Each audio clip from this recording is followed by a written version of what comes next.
Olá, galerinha da mediação, terceiro ano. Voltamos aqui rapidamente, nossos 5 minutinhos de revisão do conteúdo da aula 1.1, o qual nós falamos sobre o poder e suas formas. Isso mesmo. Vamos aqui para o quadro, então, para a gente ver, relembrar a nossa aula, o que nós tratamos nessa aula 1.1. Muito bem, gente, nessa aula 1.1, nós falamos sobre o poder e suas formas, né? O que nós falamos sobre o poder?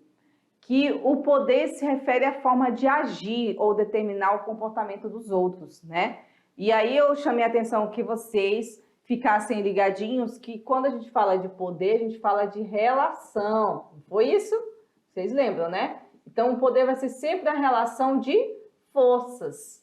Então a gente vai trabalhar sempre a correlação de forças entre aquele que exerce e aquele que obedece, aquele que é dominado e aquele que domina, né?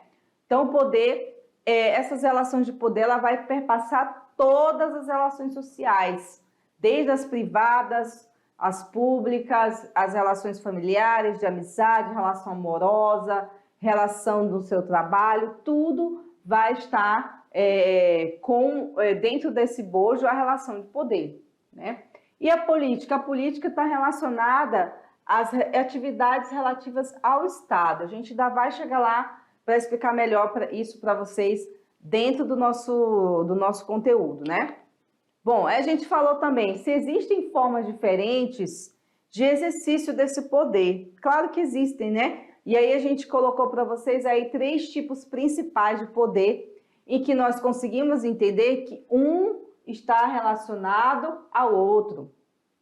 Por exemplo, o poder mais forte, o poder base, né, que é o poder econômico, o poder das posses, o poder material, o poder do dinheiro, que faz com que se consiga muita coisa, se consiga ter domínio de muitos grupos, se consegue ter domínio e influência no Estado através desse poder econômico. Por isso, muitas pessoas vivem aí jogando a Mega Sena, as pessoas doidas para ganhar dinheiro, para ficar milionário, porque sabem que o poder econômico é muito forte, né? Muito bom, né? Ter dinheiro. Bom, aí a gente tem o poder ideológico, né? Lembra que a gente falou do poder ideológico, que está relacionado ao poder da mente, ao poder de mudar as ideias. Olha aqui, ó, o dedinho no cérebro da pessoa aqui. É o poder de você convencer a pessoa a pensar no que você quer que ela pense. E esse poder é muito forte, muito relacionado, né, a vários pensamentos ideológicos, desde pensamentos de direita, de esquerda, de centro, os pensamentos progressistas, os pensamentos retrógrados, enfim. Todos esses pensamentos que estão aí pairando na nossa sociedade, ele traz em si esse poder ideológico, certo? E o poder político, que também faz parte, né, das decisões que se tomam no Estado, do dia a dia, de como os governantes estadistas vão agir de forma a conseguir o que eles querem. Por exemplo, para você conseguir aprovar uma pauta no Congresso, você tem que ter esse poder político de convencimento, né? No Brasil, o presidente da República, ele não governa sozinho, então ele precisa sempre ter esse poder político para poder conversar com o Congresso de forma que ele consiga aprovar aquilo que ele deseja, né? Então, o poder político é muito importante nessa relação do Estado. E nós falamos também sobre as formas de dominação, né? Essas formas de dominação consideradas legítimas, ou seja, aceitas dentro da sociedade, que foi a carismática, que nós falamos que é esse poder do líder, de uma pessoa que sabe o que está fazendo, de uma pessoa que tem uma forma de falar, de agir, que realmente encanta e convence as pessoas, né? Nós falamos também da dominação legal, que vem através da lei, da Constituição, uma forma de fazer a obediência ser aceita de maneira formal, né? Já a obediência do campo tradicional é uma obediência que traz em relação às crenças, às tradições, como a gente falou, né?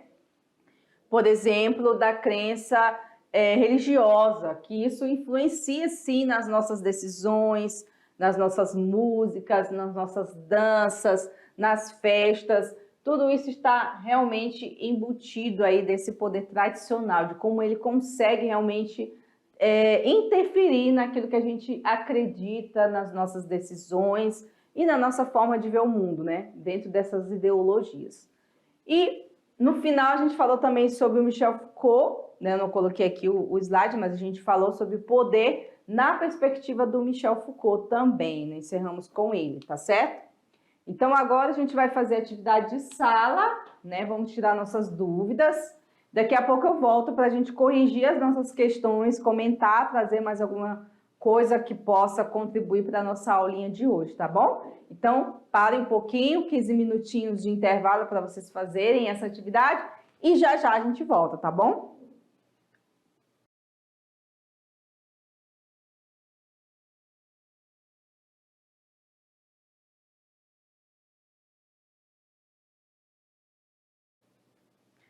E aí, galerinha, voltamos. E aí, conseguiram fazer a atividade?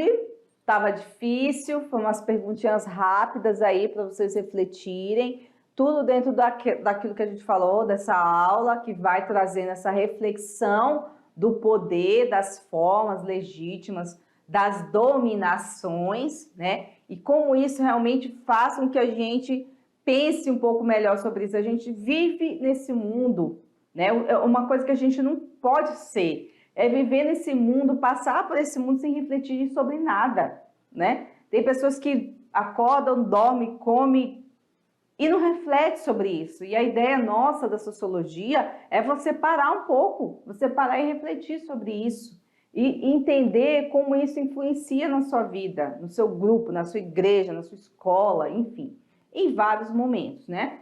Vamos aqui ver a nossa perguntinha da aula de hoje para a gente entender melhor sobre as formas de poder. A gente começa então com Foucault. O Foucault foi o nosso último assunto da aula de hoje, né? Nós terminamos a aula de hoje falando sobre Foucault.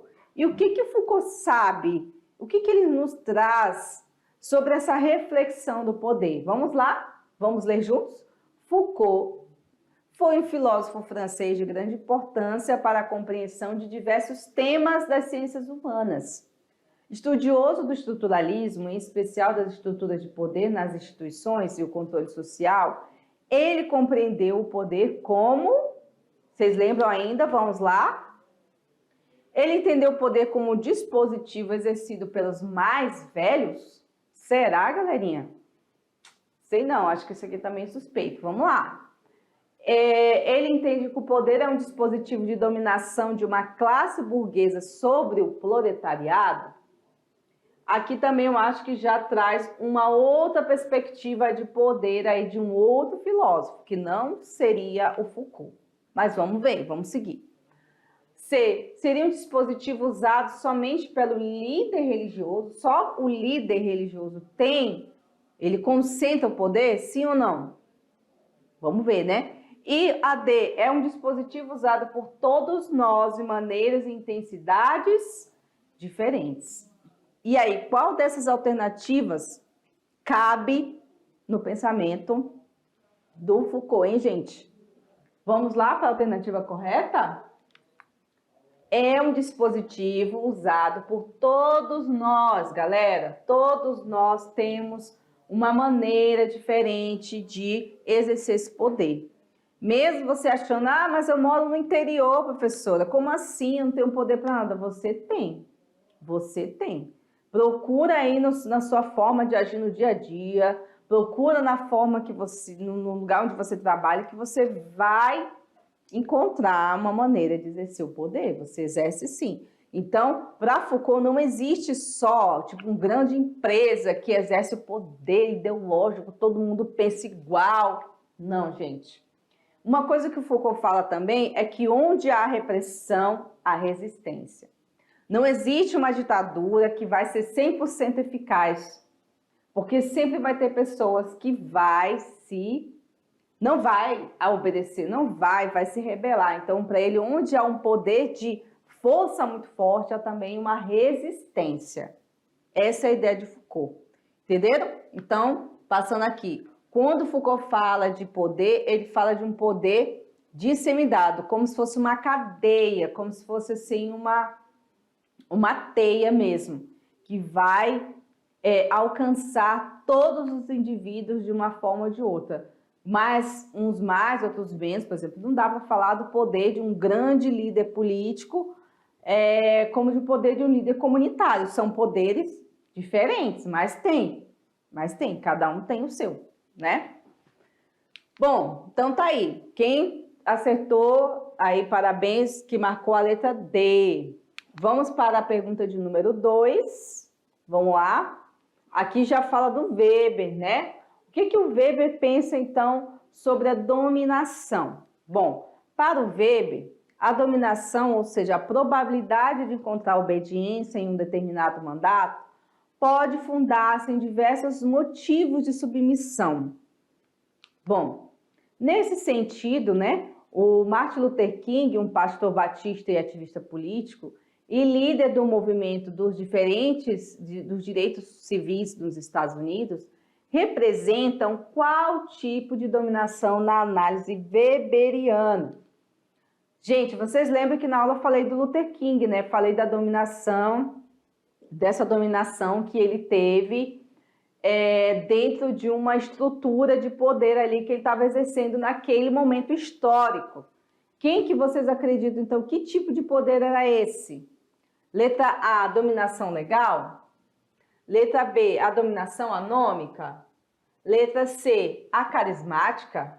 Letra D, a altruísta. Ou a D, a dominação econômica. Gente, não está muito difícil, né? Martin Luther King era um pastor muito importante para esse momento histórico, deixou um legado e as pessoas seguiam ele, porque ele tinha um carisma. Pronto, já dei a dica. Alguém já entendeu aí? Muito bem, é a dominação carismática.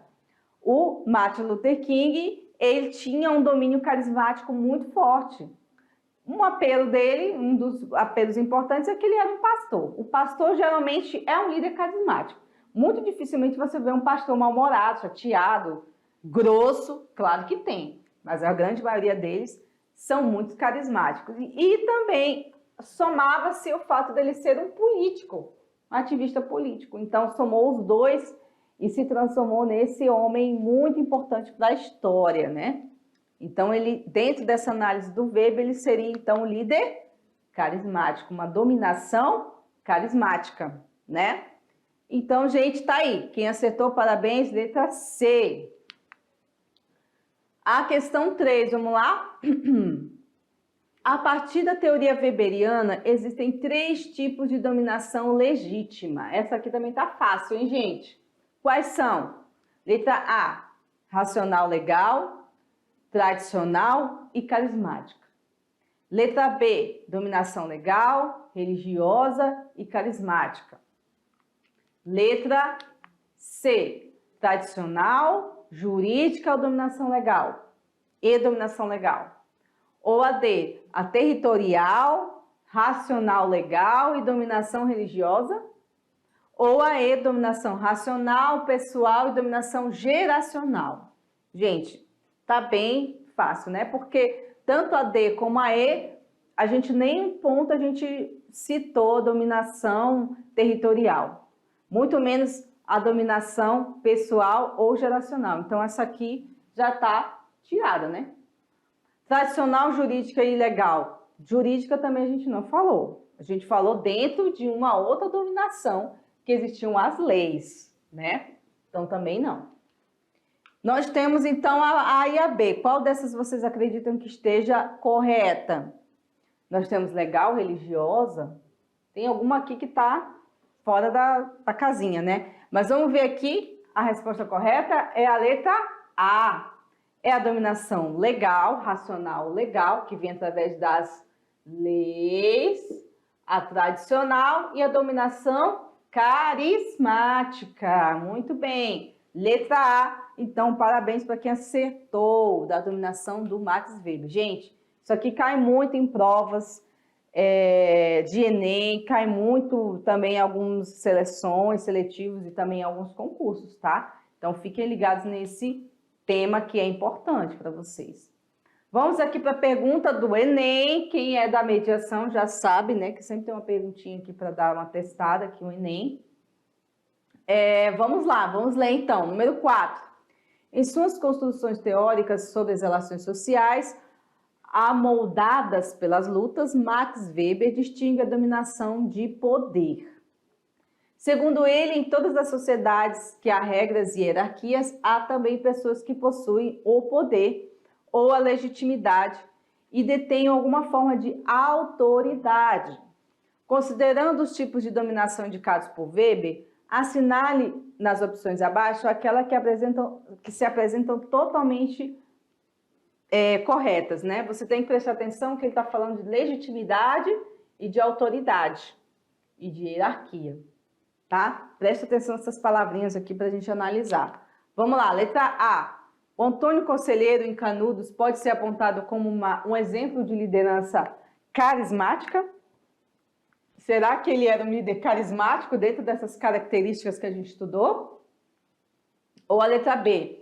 A dominação legal tem por fundamento as relações baseadas em laços pessoais e essencialmente afetivas e sentimentais? Dominação legal? Não, né, gente? Porque aqui está baseado nas leis e na racionalidade. Não tem nada a ver com afetividade nem com sentimento. A C. A dominação tradicional tem na burocracia a forma mais pura? Aqui, nesse tipo de dominação, não. Aqui poderia até ser na racional legal, mas não na tradicional, porque está baseado nas tradições, nas crenças. Então, burocracia não entra aqui, não é mesmo? D. O patriarcalismo pode ser classificado como sendo uma dominação carismática? Não, porque o patriarcalismo é uma dominação tradicional, né? Está relacionada a tradições antigas e a crenças. Ou aí, Max Weber chama atenção para características fundamentais, né? Que é a legal, baseada em privilégios, a tradicional, pela noção de competência, e a carismática pela amplitude dos atributos carismáticos do líder. Não, né? Porque assim, as fundamentais, quando ele fala aqui legal, não é baseada em privilégios, é baseada na lei. Então aqui já cai. A tradicional pela noção de competência também não é, porque a tradicional está pelas crenças e pela conjuntura de uma sociedade tradicional, e não por uma competência de alguém, né? O mais que poderia se aproximar do correto seria aquela carismática aqui, que poderia até enganar na pergunta, mas quando você lê as primeiras palavras, você vê que está errado, né? Então, aqui também está errado. Vamos ver aqui, então, qual é o que mais se aproxima da... É a letra A, pessoal. O Antônio Conselheiro de Canudos, que era um líder carismático, uma liderança política e também religiosa, ele se tornou um exemplo de liderança carismática, certo? Muito bem. Agora vamos para o número 5. Qual é a ciência específica, gente, que estuda o poder e suas manifestações? Essa que a gente falou no início da aula, né? É a ciência política, que estuda o poder relacionado ao poder que os indivíduos ou um grupo de pessoas exercem sobre os outros, né? E ele estuda o exercício do poder e suas variadas formas de manifestação e também o movimento da sociedade para fazer valer a vontade, sua vontade diante do Estado, ok? Então, aqui a ciência política, não esqueçam, tá, pessoal? Beleza? Muito bem. Então, gente, tá aí o nosso assunto da aula 1.1, está feito, vocês acompanharam aí. Nós vamos continuar seguindo com o nosso cronograma, então fiquem ligados na nossa próxima aula, que é a aula 2.1, tá bom? Aguardo vocês, um abraço e até mais!